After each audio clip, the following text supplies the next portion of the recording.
me présenter, pour ceux qui ne connaissent pas, moi j'ai repris une ferme. J'ai travaillé pendant 20 ans à la Ligue de protection des oiseaux et j'ai repris une ferme en 2006. Donc ça fait une petite quinzaine d'années maintenant. Et en fait, j'ai été longtemps double actif, ce qui fait que j'ai eu le temps de me consacrer à planter des arbres et les laisser pousser avant de devoir gagner ma vie uniquement de la ferme. Mais les bons temps ont une fin maintenant, je dois vivre que de ma ferme. Et donc voilà, je suis installé avec ma compagne, on est en GAEC. On travaille aujourd'hui sur une quarantaine d'hectares. On a débuté avec 10 hectares. On est passé en agriculture biologique tout de suite. On a fait une conversion assez classique basée sur des grandes cultures. Puis petit à petit, l'année d'après, j'ai planté un verger. Et puis le système il s'est mis en place en pas à pas. Il n'y a pas eu vraiment on va dire, de projet d'installation argumenté, chiffré, nécessité. Par exemple, comme on fait dans le cadre d'une installation classique DJA. Non, moi j'ai pris le temps de l'installation et aujourd'hui la ferme, elle est basée en fait, on est en polyculture élevage, elle est basée sur l'idée vraiment importante d'être sur un système cohérent, en autonomie le plus possible, que ce soit sur la question de la fertilité, que ce soit sur la question de l'alimentation, que ce soit sur la question des semences et bien évidemment du fonctionnement de l'écosystème. Et tout ça, le plus simple pour le mettre en œuvre, en fait, la logique a fait que la polyculture élevage, ça a été vraiment ce qui est né de cette réflexion. Et ce qui est né de cette réflexion, c'est vraiment l'arrivée de la polyculture élevage avec un troupeau de brebis. Donc aujourd'hui, on est à peu près sur une centaine de mères. On est en allaitant 3 races différentes, Noir du Velay, Solognotte et Shropshire. Les Noirs du Velay, les Solognottes, c'est des brebis qui sont principalement en rotation dans les grandes cultures et les prairies, alors que les Shrop, elles font la même chose, mais elles vont aussi dans le verger. Elles ont la capacité de rentrer dans des arbres sans manger les troncs, mais par contre, elles mangent les feuilles et les fruits. Donc, on doit quand même un peu adapter le truc. Des poules pondeuses, donc un cheptel de 200 poules pondeuses, pareil, où on pousse jusqu'à faire notre reproduction. Donc, on est autonome sur la production également de notre renouvellement et du devenir des mâles. Des grandes cultures, pas mal de choses différentes, beaucoup de légumes secs, huile. On fait que de la vente directe aussi. Donc, du coup, les grandes cultures sont valorisées comme ça. Et des fruits. Donc, sur les fruits, aujourd'hui, on est à peu près sur 3 hectares d'arbres fruitiers. Voilà. Et tout ça, ça fonctionne ensemble. Donc, je prends un peu le temps pour vous expliquer le truc parce que après, les haies et l'environnement, ça se veut on essaie d'être cohérent par rapport à leur place, leur fonctionnement, par rapport à notre système agricole. Il faut que on va dire, un peu tout collabore. Alors, comment on fait pour... peut-être comme ça, voilà. Donc, la ferme, l'état de la ferme, c'était une ferme issue des remembrements. Donc pas loin d'ici, hein, c'est vraiment juste au sud, là, à Montélier. En 73, cette zone, elle a été complètement remembrée. Et c'était vraiment des remembrements majeurs, hein, avec l'arrachage de toutes les haies et une redistribution du parcellaire. C'était des parcelles assez morcelées, ça a tout été unifié. Et donc, en 2006, après 73, ça veut dire plus de 30 ans après, on a hérité de ce type de choses. C'est-à-dire que entre le remembrement, donc mon grand-père, puis mon oncle qui a succédé, il n'y a eu aucune plantation de haies, rien qui a été fait sur les arbres. En fait, on a même enlevé les derniers arbres qui subsistaient après le remembrement. On était encore dans une idée de simplifier. Donc, vous voyez, par exemple, ça, c'est un ruisseau qui est issu, pareil, du remembrement, qui a été aligné. C'est plus un fossé d'écoulement. Donc là, la vie, on va dire, le fonctionnement, l'écologie de ce ruisseau, il y en a une. Hein. Il y a des poissons, il y a des choses qui existaient avant, bien sûr, mais c'était relativement, ça avait été très, très simplifié et on était sujet à plein d'aléas. Aujourd'hui, on parle d'érosion. L'érosion, à chaque fois qu'il y avait des inondations, tout partait dans le ruisseau. le transport de matière organique, chaque fois qu'il y avait du vent, chaque fois qu'il y a du vent, et ben voilà, les résidus de culture. Moi, j'ai connu ce ruisseau complètement bouché par exemple, les récoltes de maïs, les feuilles de maïs, qui, à chaque coup de vent du sud ou de vent du nord, là, cette période, pouf, tout ça, ça remplissait le ruisseau. Donc, on a hérité de ça. Et moi, ça m'intéressait d'autant plus que, en fait, travaillant un peu sur ces questions agricoles, et notamment la question de la biodiversité, ben, j'imagine que ce matin, ça a été développé. La perte de biodiversité dans les systèmes agricoles, moi, je fais partie de cette génération qui l'ont argumenté, détecté sur le terrain par nos relevés. Et dans les zones de ce type, dans ce type de zone, c'était d'autant plus intéressant, enfin pour moi, qu'on partait d'une page blanche. Et puis, on était dans l'idée de se dire, bah, est-ce que dans un endroit aussi détérioré, dans lequel il y avait quand même hein, des communautés faunistiques et floristiques très particulières qui s'étaient mises en œuvre, on était capable de changer la tendance. Et ça, bien évidemment, ça passe naturellement par les haies. Hein. Ça semblait assez évident. En tout cas, moi, ça a été une évidence. Je ne me suis pas bien posé la question pendant 100 000 ans. Donc, au début, comme on n'avait pas d'argent, on a planté des haies qu'à partir d'arbres qu'on est allé collecter. Donc, je suis allé collecter dans des friches, au bord du Rhône, sur des semis naturels. Là, pour ceux qui connaissent, mais ça m'étonnerait que dans la salle, il y en ait beaucoup qui le connaissent, c'est François Humbert. Ça a été pendant longtemps le président. Il avait mon âge hein, à l'époque où on plantait. Donc, non, il était même plus jeune, il avait peut-être la trentaine. Et donc, du coup, maintenant, il a vieilli comme tout le monde et comme les arbres. Donc, on a planté ces arbres, on a planté des milliers d'arbres directement dans les terres. C'était vu d'un drôle d'œil par les agriculteurs autour, hein, parce que là, on était en train de planter, alors que c'était vraiment là, des terres à maïs et des zones qui étaient optimisées. En tout cas, dans le modèle filière grande culture. Donc, vous voyez là, en fait, on voit rien, mais on voit quand même qu'on est quand même sur des paysages très ouverts et qu'en fait, petit à petit, notre zone donc d'intervention, c'est celle-là, elle a fini par se refermer par l'arrivée des arbres. L'arrivée des arbres, c'est vrai que c'est l'élément le plus structurant. Et il s'est fait aussi, cette structuration de notre nouveau paysage s'est fait autour d'un nouveau parcellaire. Parce qu'en fait, dans le système mis en place, moi, l'unité qui m'a bien convenu pour avoir suffisamment de diversité de parcelles et un assolement long et diversifié, aujourd'hui, je travaille sur des parcelles de 1 hectare. Et 1 hectare, on a la chance d'avoir, alors pour le coup, c'était une chance, hein, d'avoir des parcelles qui étaient assez longues, dégagées.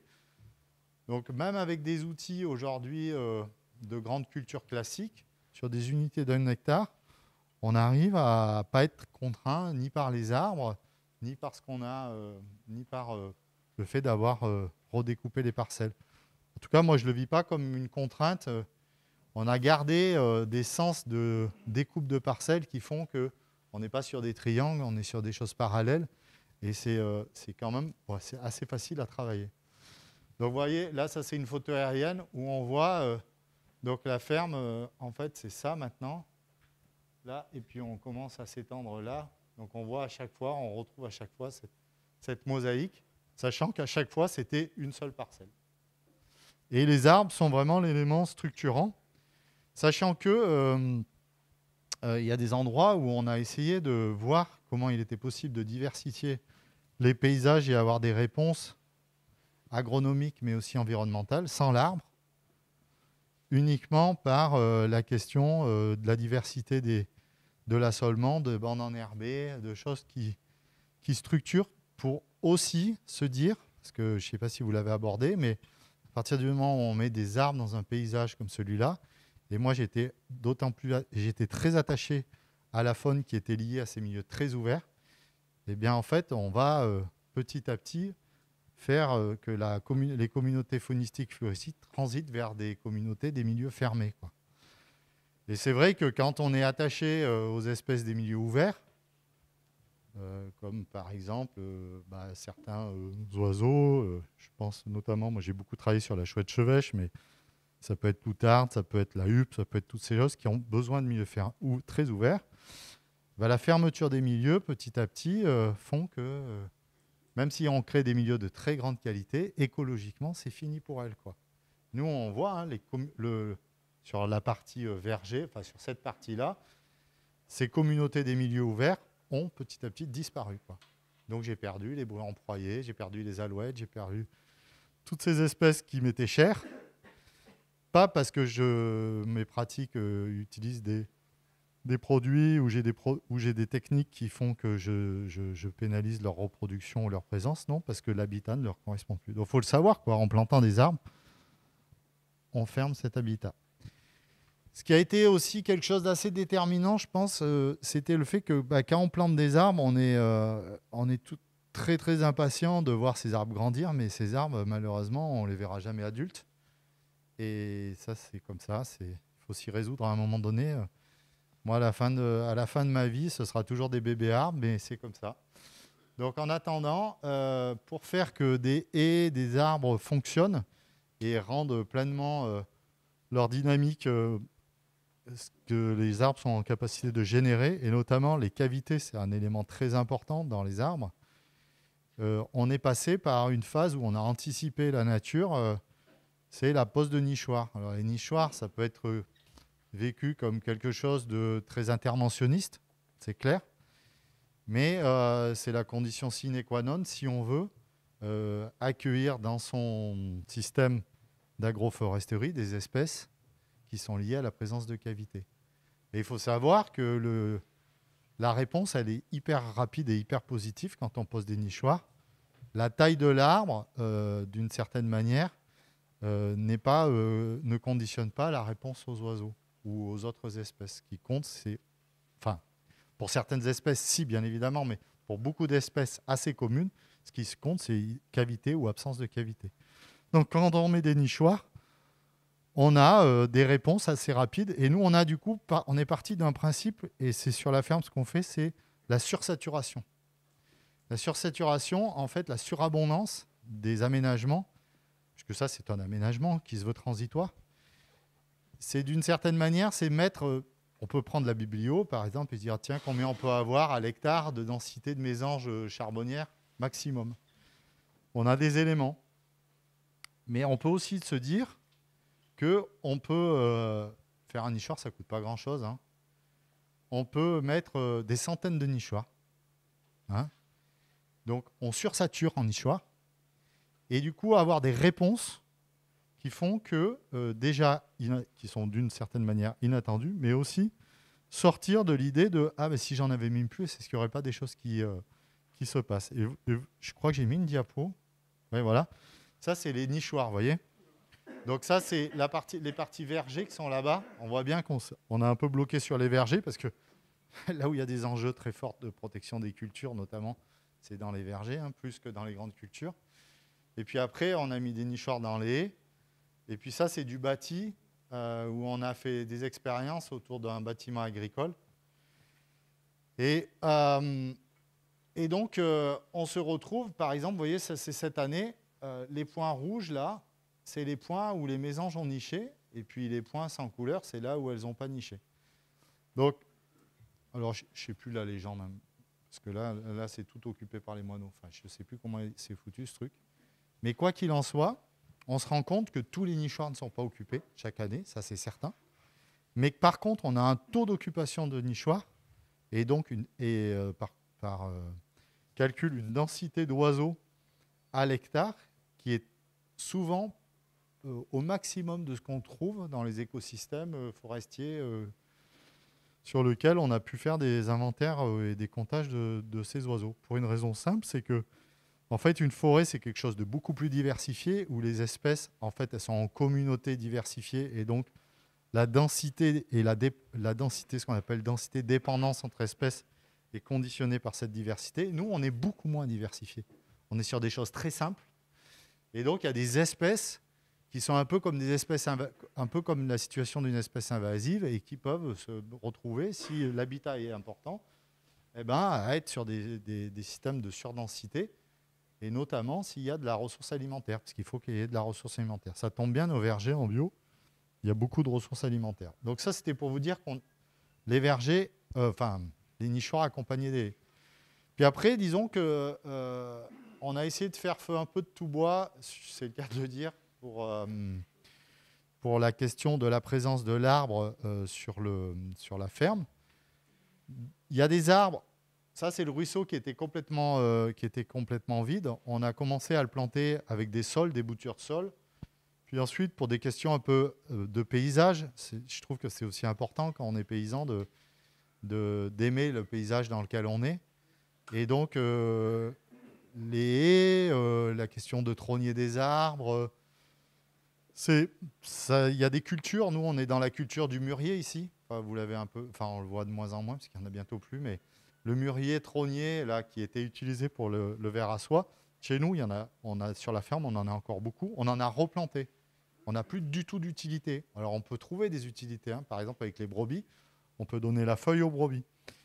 On le fait, hein. C'est un travail de fou pour pratiquement pas de fourrage. En tout cas, sur les volumes qu'on produit, nous, et le nombre de bêtes qu'on a à nourrir. Quand on taille toutes nos rangées de mûriers, on n'a même pas une semaine de nourriture pour tout le troupeau, pour un travail colossal. Mes grands-parents, ils le faisaient pour les chèvres, mais ils avaient 3 chèvres, quoi. Ils fagotaient et du coup, ça nourrissait 3 chèvres, quoi. Donc, c'était des questions de rapport de ce qu'on est incapable de donner à manger. Par contre, il y a des projets très sérieux d'apporter de l'alimentation avec ce type d'arbres plantés en densité forte dans les champs et d'aller faire pâturer. Voilà. Tout ça pour dire que l'arbre culturel, c'est important. Donc, on a essayé de remettre un petit peu des sols en tétard le long du ruisseau. Ça redonne aussi une petite activité de vannier locale, même si ce n'est pas évident parce que les arbres poussent beaucoup. Après, on a fait tout un tas d'expériences, encore une fois pour des questions économiques. Le plus simple, souvent, c'était aussi de faire des boutures. Donc, on a beaucoup bouturé, par exemple, du sureau, qu'on a planté sans se poser beaucoup de questions. Et des fois, sans même aller jusqu'au bout de la haie. Et puis, on se rend compte, là, au bout de 15 ans, qu'en fait, les haies de sureau, qui étaient pratiquement monospécifiques, sont tout aussi diversifiées, alors avec les espèces locales, hein, bien sûr, hein, sont tout aussi diversifiées que les haies qu'on a plantées déjà mixtes, quoi. La nature, les oiseaux ont fait le reste. Et ça, c'était des belles expériences. Et ça continue. L'arbre, ça, c'est tes arbres, ça tient d'ailleurs. Ça, c'est, voilà, le papa est dans la salle. Et donc, hein, magnifique, n'est-ce pas? Et donc, par exemple, cet érable, c'est des arbres qu'on a plantés là, pour le coup, dans le verger, où on a essayé on a une quarantaine d'arbres comme ça, et qui maintenant dépassent très largement le houppier des pommiers, des poiriers, et qui sont là pour apporter, pour essayer de redonner au verger la dimension forestière et faire que... alors, on n'est pas allé assez loin, je le regrette, hein, mais on ne sait pas, on ne se rend pas compte. Donc, on peut vraiment en mettre plus avant qu'on soit impressionné. Mais c'est vrai que ce n'est pas des actes. Vous le savez, enfin, on en est tous, enfin, je ne sais pas si vous en êtes tous conscients, mais en tout cas, beaucoup le sont. Planter des arbres, c'est vraiment un geste qui est à l'encontre de ce que le paysan, de ce qu'on fait, quoi, et de l'acte du paysan. On est dans quelque chose qui est contre ce pourquoi on a coévolué là pendant pas mal de centaines d'années. Ça, c'était pour montrer des expériences qui ont très bien fonctionné. Hein. De labour, on laisse la bande enherbée au milieu, et puis ça part en haie. Hein. En fait, l'arbre dans notre système, là, on se rend compte que le plus difficile, d'une certaine manière, c'est lutter contre les arbres, pas laisser venir les arbres. Dans le verger, les arbres qui sont sur le rang, on les laisse. Les arbres qui ne sont pas sur le rang, et en fait, il y en a tous les jours qui arrivent. Et donc, la colonisation, elle est très rapide. Avec la réflexion aussi de se dire qu'ensuite, comment on connecte ces haies avec le reste du système agricole. Parce qu'effectivement, quand on est très très près, les haies très proches de la zone cultivée, et bien sur les quelques mètres là, il y a vraiment une concurrence très très forte. Par contre, ce pied de haie, on peut l'imaginer différemment, notamment la parcelle agricole, de ne pas aller la coller contre la haie et laisser cette zone tampon avec une bande enherbée, par exemple. Et cette bande enherbée, lui laisser vraiment une dynamique de bande enherbée pour faire qu'il y ait des choses qui se passent entre la haie, la zone de culture et la bande enherbée. Et ça veut dire un petit effort quand même pour pas avoir envie de le broyer en permanence pour faire propre, ce qui est aussi un peu de notre spécialité. Et laisser ces bandes enherbées évoluer, les laisser fonctionner tout l'été et leur passer un coup de broyeur pour éviter que justement, eh bien, ce qui arrive en permanence, je ne sais pas là, c'était pour parler de notre problème, ce qui arrive en permanence, c'est les pionniers, notamment la ronce se développe et puis finalement, les qu'on n'a pas voulu contenir et sur lequel on n'a pas voulu intervenir sur les bandes enherbées, ben on voit qu'elle a gagné toute la distance qu'on lui a laissée, quoi. Et on voit très très bien que en fait, ça c'est bon, moi c'est une leçon pour moi, mais si on fait rien en 10 ans, une parcelle agricole, même en plaine de Valence, c'est fini, c'est fini, ça devient une parcelle boisée, quoi. Alors à un stade de fruticée, bien évidemment, c'est-à-dire de jeunes arbres. Et puis les avantages, eh ben, il y en a plein. On en a parlé, le vent, le soleil, etc. Et il y a aussi des inconvénients. Alors je l'ai illustré parce que c'est quelque chose qu'on vit régulièrement depuis 3 ans, là. C'est le gel. Et en fait, le fait d'avoir le verger derrière une grande haie, eh ben, on est ultra gélif. Et donc chaque printemps, on se fait ramasser par le gel parce que justement, on n'a pas de flux de vent, pas de flux d'air et que la haie bloque tout.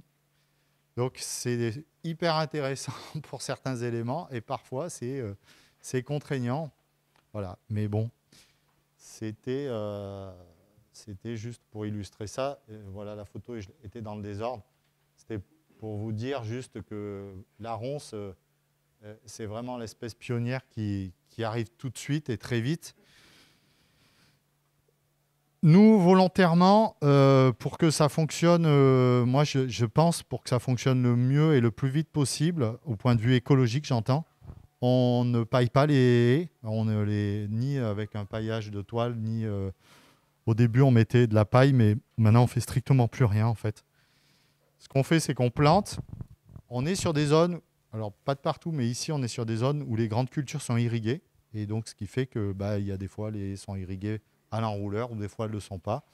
Et l'un dans l'autre, on se rend compte qu'en fait, l'hétérogénéité de la croissance des haies, ça fait aussi la diversité des espèces qui accompagnent les haies. En fait, je suis très content de ne pas avoir des haies qui soient toutes les mêmes, des haies qui ont souffert, des haies qui ont disparu à des endroits.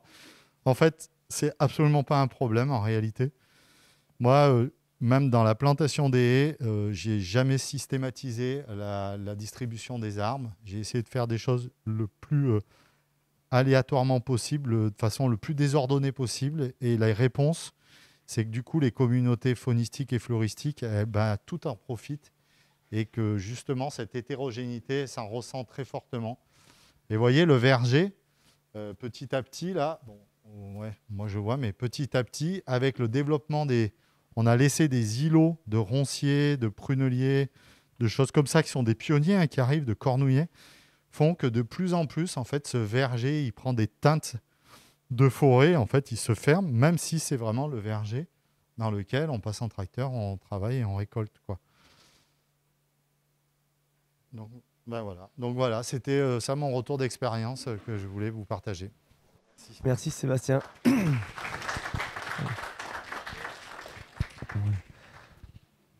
On peut prendre une question ou deux si vous voulez. Ouais, en fait, c'est pas vraiment une question, c'est juste pour revenir sur une notion qui est un peu contre-intuitive, notamment sur les nichoirs.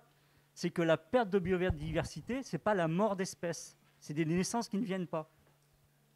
En fait, quand on dit les oiseaux ont disparu, ils sont pas tous morts, on les voit pas tous tomber sur la route. C'est juste qu'ils ne sont pas reproduits, ils n'ont pas renouvelé le cheptel. Et en fait, de mettre des nichoirs comme ça va permettre de favoriser des naissances et donc de moins perdre de biodiversité. Ouais, c'est contre-intuitif, on a toujours l'impression qu'on perd la biodiversité parce qu'ils sont morts. Non, ils ne sont pas morts, ils ne sont pas nés. Et donc du coup, d'amener les nichoirs vient amener cet aspect, contrer un peu cet aspect de naissance manquante.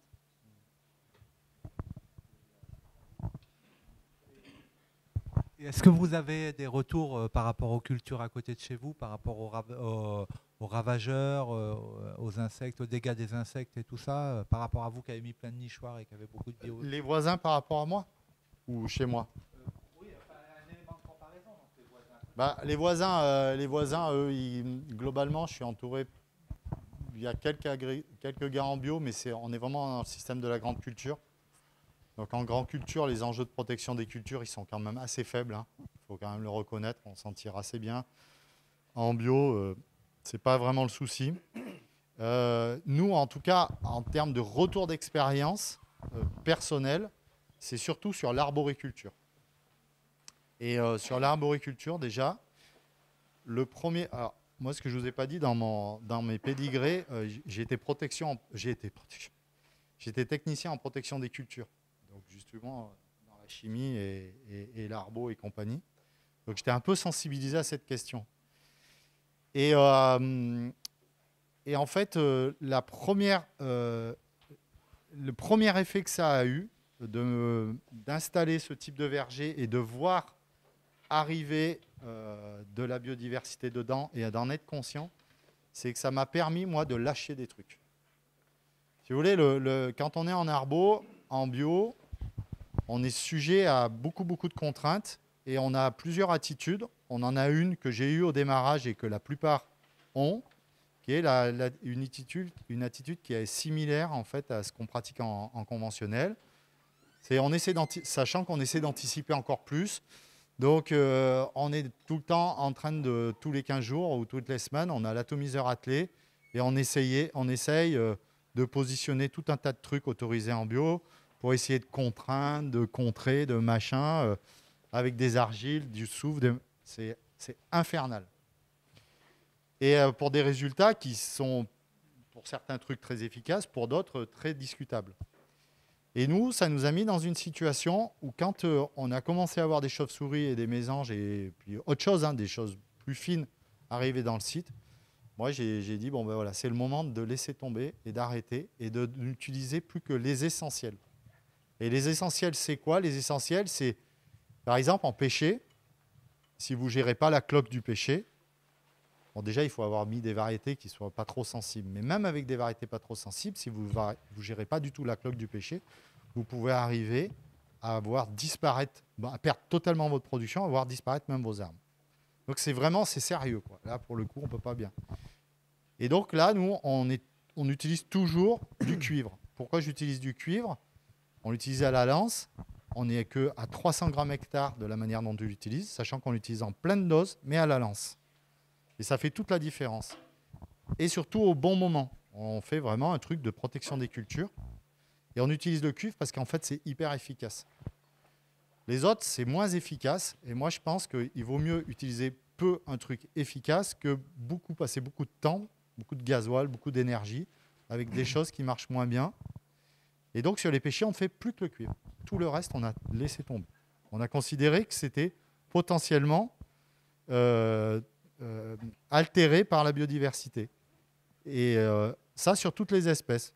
En pommier, par exemple, pommier, c'est décrié comme vraiment une culture qui consomme énormément de phyto. Et bien nous, en fait, on ne fait plus que la gestion du carpocaps avec de la carpovirusine. Et cette année, on n'a même rien fait sur les pommiers.